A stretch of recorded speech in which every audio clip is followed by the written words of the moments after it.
So the question is about finding the ratio between the spring constant when it is connected in series and parallel. It's given in the question K dash is representing the spring constant when it is connected in series, whereas K double dash is representing the spring constant when it is connected in parallel. Initially, the spring is having a force constant K. After that, it was cut into the length of ratio 1:2:3.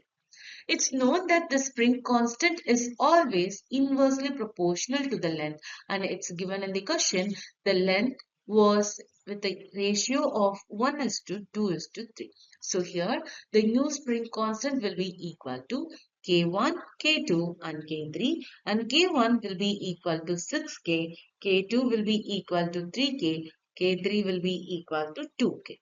So here it's given in the question when it was connected in series, it is having a total spring constant K dash. So first we are going to calculate K dash here.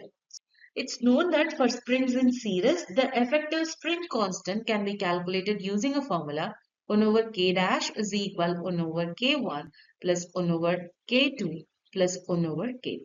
Now we can apply the values. So which will be equal to 1 over 6K plus 1 over 3K plus 1 over 2K. So when we are simplifying this, we can write 1 over K dash is equal 1 plus 2 plus 3 divided by 6K, which will be equal to 6 divided by 6K. Again, it will be equal to 1 over K. So here we need only K dash.